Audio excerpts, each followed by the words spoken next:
Hello, welcome to another Village Arts Insights video with Jessica, our art specialist, and me, Rabbi Drew. We're in the building, and it's this interesting poem mural going on, which is behind us. It's actually really far behind us.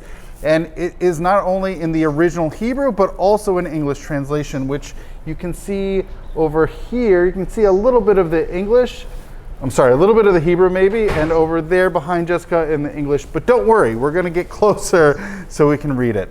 We have this, and it's not just a poem. The poem is there, of course, and but really, really fascinating. It's also a mural of some sort. Actually, I think it would be considered a mosaic wall. Mosaic wall.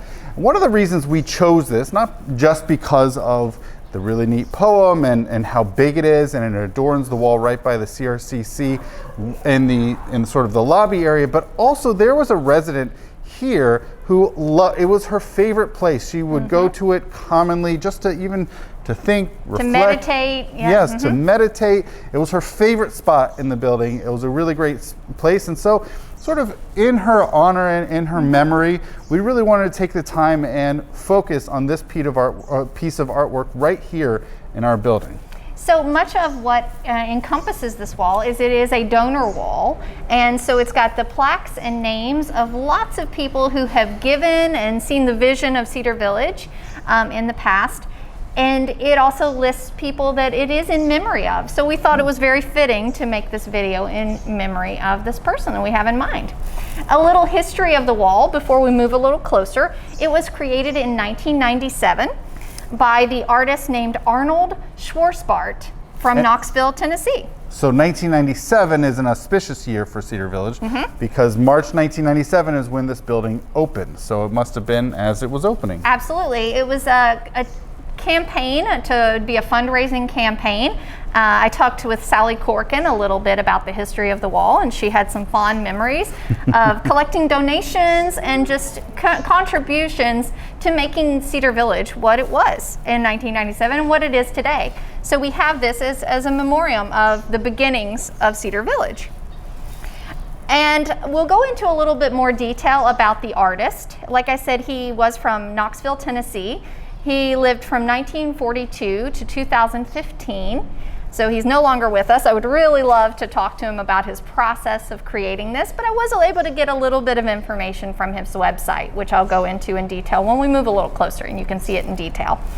But during his career, he created walls like this for several different places, as well as eternal lights.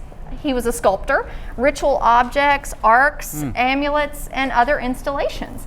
So his work was typically big, large scale. Maybe this is one of his largest pieces. It doesn't even fit inside the screen. It's that big. It's great. We love being this far away from it because you can see the scale of it.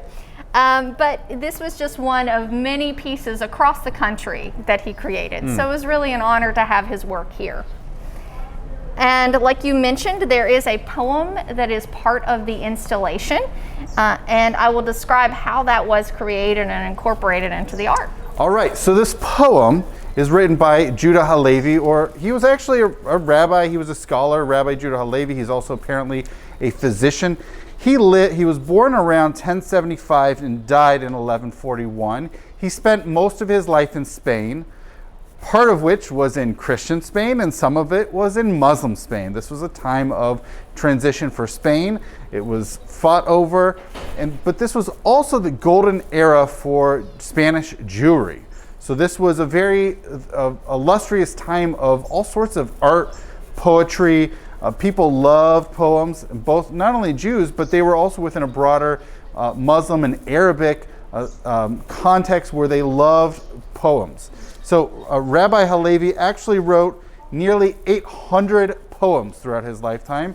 So really we're talking about the early 12th century is when he wrote the bulk of his poetry in a variety of styles and what he wrote. So he actually, one of the fascinating things about his poetry, about his writings, is that in poetry, just as one example, the one we have right here on this wall, is written in Hebrew, whereas his prose, he actually composed in Arabic. So he wrote his prose in Arabic, but his poetry was in Hebrew. So this The English translation of this poem is called In Old Age, and this is the Hebrew of which, Hakitzoti Tenumat Rayoni, Rayonai Lishon Ta'avat Nafshi Ve'ini, and it goes on. We can talk more about, but it's lovely little Hebrew. He also, he's actually, in addition to being known for his poetry, is known really well for a work called the Kuzari. Now this Kuzari he wrote actually in Arabic, and it goes through all sorts of different philosophical aspects. So he really was not just a poet. He wasn't just simply someone who put words together, but was a philosopher as well, dealing with near the Aristotelianism. He dealt with Muslim stuff. It's really fascinating, all the different pieces of his philosophy. And then we, of course, have one instance of his poem. And now we're going to go see the English side, which I will read off to you. And the English translation side of his poem In Old Age. And he starts off by saying, I rouse my slumbering thoughts to lull the cravings of my heart and eyes. I delve into the past to tell my ears what the future will be. Then my mind's lips tell me of great things and set the marvels of my rock before me. They disclose to me deep mysteries until I believe that I dwell among the angels. My intellect beholds visions from the Almighty, and I understand that the Lord is within me, that his precious self is hidden. But his works reveal him to the eye of thought. He kindled a lamp lit with his glory in my body. It shows me the ways of the ancient sages. And this is the light that grew brighter in youth and shines even more now that I am old.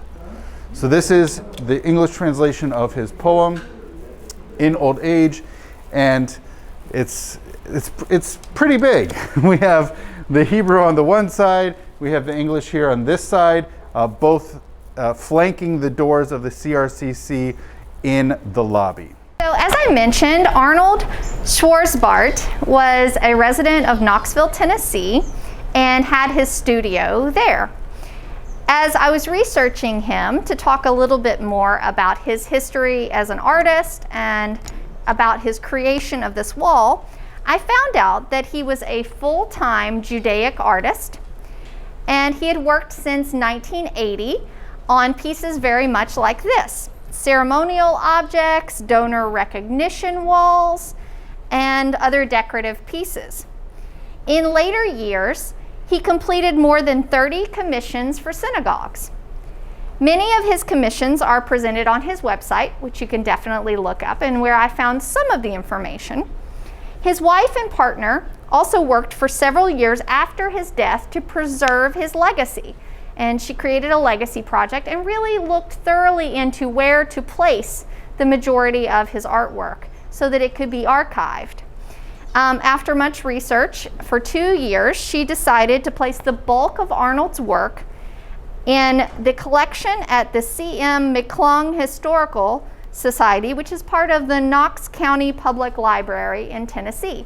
So you could actually visit there, see the pieces, read his notes about his creation, and kind of see most of the legacy of his work. During his career, like I mentioned, he worked in many different materials, including ceramic, which is what this wall is made of. Also metalwork was something he explored. And it was written that the joy for Arnold was in the designing, creating, and exploring of how to make an object. So I like this quote that I found from the executive director of the Knoxville Museum of Art. His name was David Butler.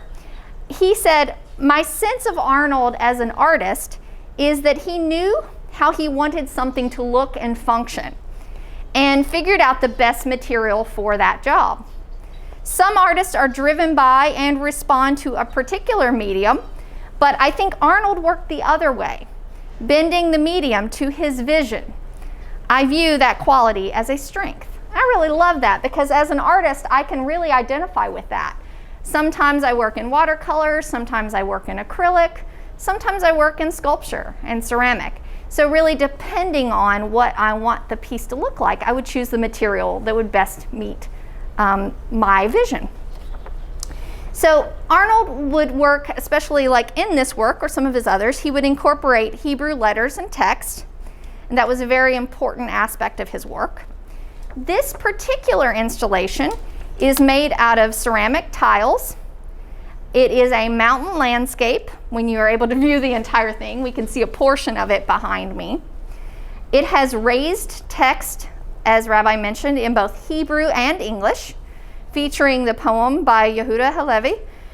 The center panel, which you can see behind me, is one of 3 sections of the work. Each section is 10 feet by 13 feet. The entire installation is around 36 feet. So as I was preparing for this talk, I stood here and tried my best to count the tiles. It's overwhelming. There are nearly 1,000 or more tiles on each section. So I would guess that there are well over 3,000 individual tiles that make up the entire piece. I would love if anybody wants to take on the task of coming down here and counting them, please do let me know how many there are exactly. So on the shortest lines, there are 20 tiles, and on the longest lines, there are 44 tiles. Now, on top of the tiles, we have plaques, and each of those plaques lists a name or family or an organization that donated money to the creation of Cedar Village and to the making of this wall. But to fully understand the scope of this work, you kind of have to understand the process of ceramic making to get a sense of what it really took to make something this size. In college, I studied ceramic arts, and so I got a taste for it, and it's something that is a very challenging process and a time-consuming process. So I would love to share a little bit about that with you, because we do ceramics here at Cedar Village in groups, but we don't do it to the full process or extent of what it took to make this. So to really understand it, you have to understand what ceramic is. Since I'm unable to talk to Mr. Schwartzbart, I can give you an overview of the process, but ceramic is basically a tough, strong material similar to stone and glass, but it's a whole different composition. The temperature needed to transform soft clay into ceramic has to be extremely high, so nothing that we could create in a home oven. You have to have a kiln to do it. So you're looking at upwards of 1,500 degrees Fahrenheit to transform soft clay into a hard ceramic material. And that is done through a process called firing. So what is firing clay? Firing is the process of bringing the clay and ultimately the glaze or the paint on the clay up to an extremely high temperature, but that cannot be done quickly or else it will crack and fall to pieces. The final aim is to create the mature texture and density of the clay. So you have to change the molecular level of it and structure. And it's accomplished in 2 stages. There's bisque firing and glaze firing. Bisque firing. So initially, after an artist were to take soft clay and form it into whatever shape they want, for instance, a square tile. Now, Mr. Schwartzbart, I'm not sure if he purchased tiles that were pre-bisque fired or if he made those himself by hand. I was unable to find that information. Regardless, at the process of it being bisque firing, which is like it's been fired for the first time, it's in the shape of what's called greenware, which is extremely fragile. And it has just begun to reach a glass-like part in the clay.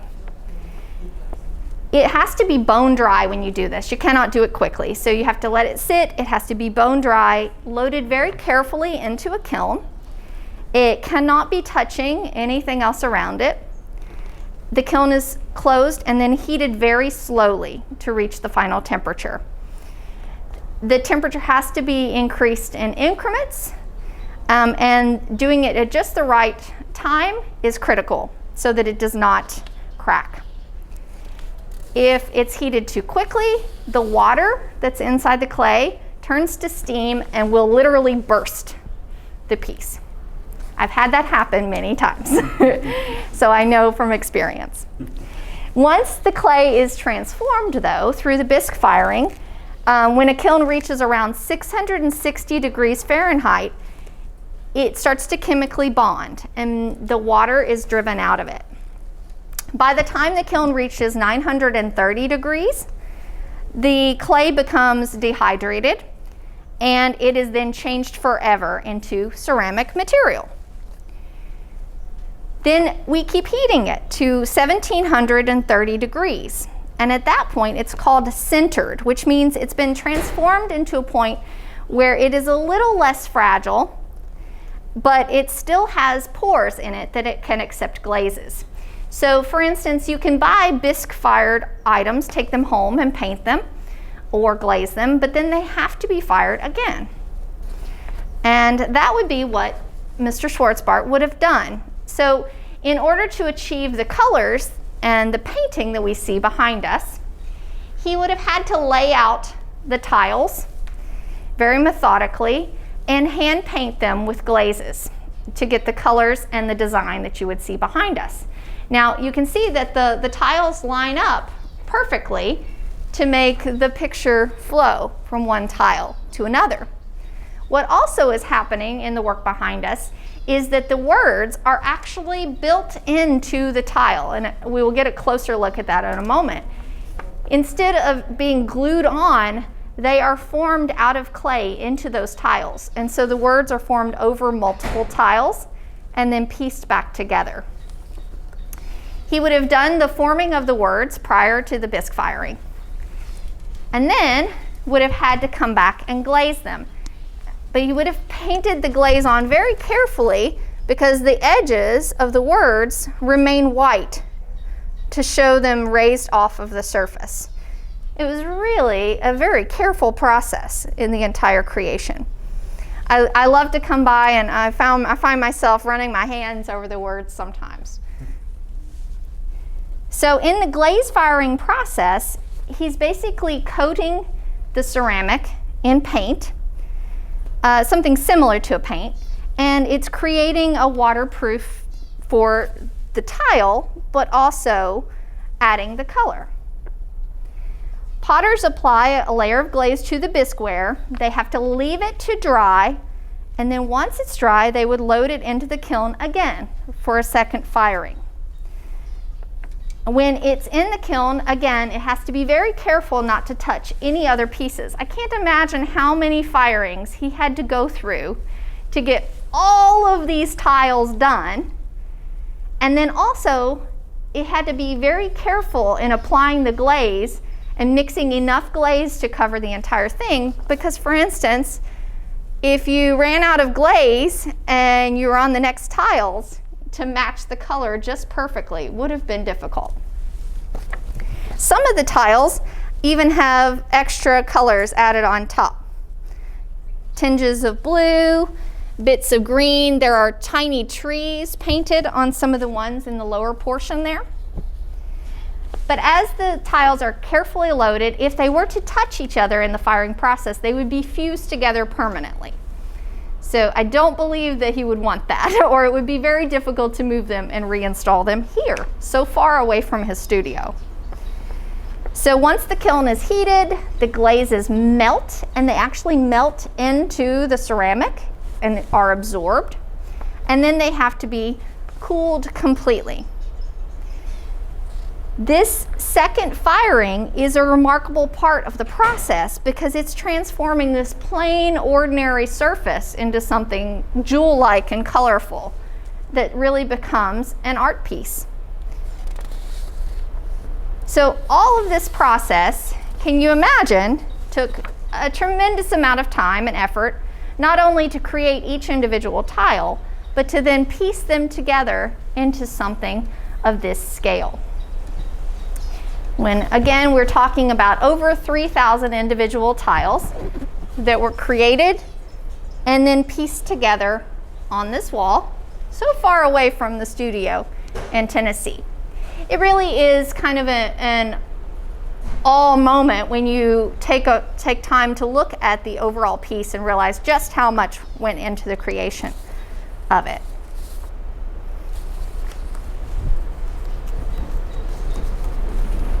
And I think it's a reflection of the poem. So he really took consideration of the meaning behind the poem and tried to put that into the imagery on the wall, as well as the process it took to create it. So as we're wrapping this up, I do want to point out that this wall, these dedication walls, it's not just one, because there's the one with the English version of the poem as well as this one with the Hebrew version. And the Murray and Florence Gutman family dedication walls dedicated by their children and grandchildren. So it's the Gutman family that made this all happen. And I hope you enjoyed this. And the next time you're around here in the lobby right by the CRCC, I hope you take the time to go through the poem. And also, certainly I know for sure, having heard Jessica, a greater appreciation of what went into this, especially with even just the words having been done at the time of making it, not just affixed later on. So thank you, Jessica. Thank you. And yes, I encourage you to take a walk down here. We usually have some chairs sitting around, so you can take a few moments to sit and really reflect on the piece. If you have any questions about the process, please feel free to stop me and ask. I'd be happy to discuss it with you. And the next time that we're painting ceramics in one of my art groups, we can definitely delve into it a little bit farther. Thank you guys, and we hope to see you soon around the building. All righty.